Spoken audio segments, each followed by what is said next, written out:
Hello once again, and welcome to Friday, June 25th, 2021. This is Cord Cutting Weekly, the show where we wrap up the past week in cord cutting and streaming news. And this week we're going to be talking about Peacock finally landing on Fire TV, some highly requested features coming to Paramount Plus and Locast, rumors surrounding Comcast and streaming veterans like Roku, and more. But first, yes, please do consider clicking on those like and subscribe buttons down below if you haven't already done so. We'd really appreciate it, and you'd be joining a great community in the process. And now, with all that being said, let's head straight into the news, starting with Peacock and Fire TV. This week, NBC Universal's Peacock streaming service finally officially arrived on Amazon Fire TV devices.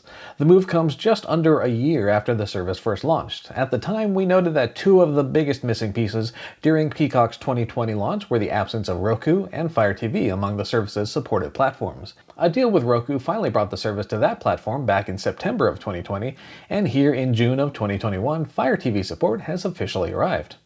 This week's announcement follows some not-so-subtle teases over on Twitter, with Amazon's Fire TV Twitter account sharing an Office theme clue before the official announcement. And the timing here makes sense, as NBC Universal is prepping Peacock to be a key piece of the company's planned Olympics coverage. So it makes sense to get the service out on as many platforms as possible. In any case, the app was officially made available on June 24th of this week, so users should be able to give it a download by now. And if you do load up the Peacock app on your Fire TV device this week, let us know how it goes in the comment section down below. Speaking of the Olympics and Peacock, this week we learned more about how the streaming service will be covering the 2020 Olympics in Tokyo. So starting on July 15th, Peacock will open up a dedicated section where users can tune into coverage of the games. Programming will include live coverage of certain events like gymnastics, track and field, and men's basketball. You'll also get access to replays, highlights, and original programming.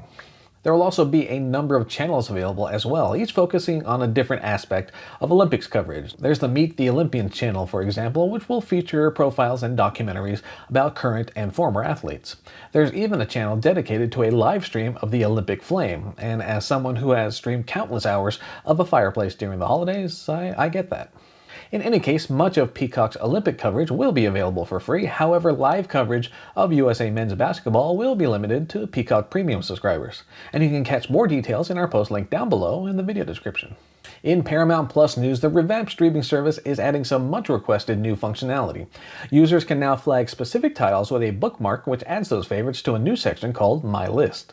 The new feature adds a blue My List icon to titles, and when you click on that icon for a given title, it'll be added to your watch list under the Keep Watching row of the homepage. Users have been asking for this customization option for some time now, but it's finally here, and it's part of the Paramount Plus app's newest update, so you'll need to make sure you're running version 8.0.22 to gain access to the feature.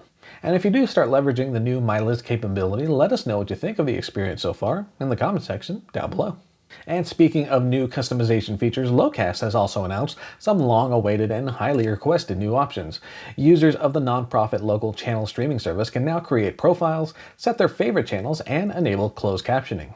We've got more information about how to use each of those new features in our post link down below in the video description, but the basics should be fairly familiar to anyone who's used similar features on other platforms. We should note, though, that for those looking to turn on closed captioning on mobile devices, you'll need to head to the User Profile Preferences area under your profile to enable that feature.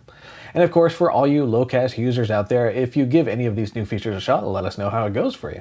At the moment, Locast offers local TV channel access in some 33 markets via the internet. There's no set monthly fee, but Locast does often ask for at least a $5 donation until the user sets up regular monthly donations, and you can learn more about that in our recent video. Moving on, we've got some rumors to discuss. So a recent profile in the Wall Street Journal focused on Comcast CEO Brian Roberts and his efforts to jumpstart the company's foray into streaming. And perhaps the most eye-catching tidbits of the profile were rumors that Comcast might be exploring deals to team up with ViacomCBS or possibly acquire Roku. Now again, these are just rumors about a massive company exploring options, so take all that with the appropriate amount of skepticism and/or salt. That being said, either move would represent a significant shakeup in the current streaming market.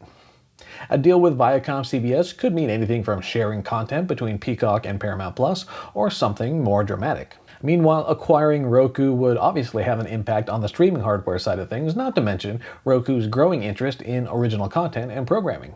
But again, it's all rumor and speculation at this point, though we'll certainly be keeping a very close eye on what Comcast has planned. The cable giant clearly has its sights set on making a splash in the streaming world, so it'll be interesting to see exactly how it chooses to do that. In other news, the Wall Street Journal also reported that Amazon's merger agreement with MGM could be subject to an antitrust review by the Federal Trade Commission. Reports suggest the FTC asked to be in charge of the review since it's already investigating Amazon's larger business practices anyway. The FTC and the Justice Department typically share responsibility for reviewing mergers like the Amazon and MGM deal, but the FTC reportedly called dibs on this one during a recent meeting. To recap, the deal itself is worth a reported $8.45 billion and includes the rights to MGM's staple of thousands of films and TV episodes. And again, we're talking about familiar names like James Bond, Rocky, and more. And there's still much to learn about what exactly Amazon has planned for that content. Speculation so far includes potentially bringing the James Bond franchise to Prime Video, but we're still awaiting concrete details. For now, though, it looks like the FTC wants to play a more active role in vetting this deal, and we'll keep you updated as we learn more. Moving on, this week we reported on new survey data that suggests a slight majority of folks are okay watching ads if it means they get access to streaming content for free. That data comes from Conviva's State of Streaming Advertising, which suggests around 56% of respondents accept watching ads in return for free content. However, the survey also finds that around 75% of viewers will skip an ad if that option is available to them. And yes, I did consider placing an ad right in the middle of this report, but that just seemed a bit too obvious. In any case, you can check out more of the survey results in the post link down below in the video description, and if you find yourself okay with watching ads if they enable free content, apparently you're not alone. And by the way, thanks for watching our YouTube videos. In Sinclair news, we're still learning more about what exactly the company has planned for its Bally Sports regional sports networks.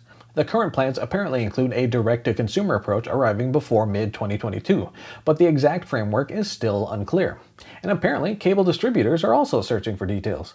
This week, two unnamed cable executives told Sports Business Journal that they're, quote, in the dark about Bally Sports plans. Those execs reportedly warned they would consider dropping those RSNs if Sinclair moves forward with its direct-to-consumer plans. And again, there looks to be a lot more left to learn about this story, and we'll continue monitoring developments as they happen. And lastly, one more app update to talk about, and this one has also been a long time coming. But yes, YouTube picture-in-picture mode is finally coming to iOS users. As the name implies, the mode lets iOS users watch YouTube content in a small mini-player window while they use other apps on their device. The mode has been available on iPads, but iPhone support has been, shall we say, uneven. We've seen iOS 14 users have trouble enabling the mode, with some resorting to workarounds like viewing videos through Safari instead of the dedicated app. But the feature is officially coming. Premium users in the US will reportedly be the first ones to see the mode, with non-paid users getting the update later. And if you do spot the mode popping up in a new app update, feel free to give it a shot and let us know how it goes in the comment section down below. And that brings us to the end of yet another week of cord cutting and streaming news. And as always, thank you all for tuning in. Of course, if you haven't done so by now, please take a moment to consider clicking on those like and subscribe buttons down below. Those really do help out our channel a lot, and we'd really appreciate it. On Wednesdays, Jess hosts our live Q&A session, and then on Thursdays, normally at least, we dive deep into specific topics like hardware reviews and new technologies. And then we wrap up the week every Friday right here on Cord Cutting Weekly. And until next time, my name is Philip Palermo. Thanks again for tuning in, and I hope you all have a safe and enjoyable weekend. Take care.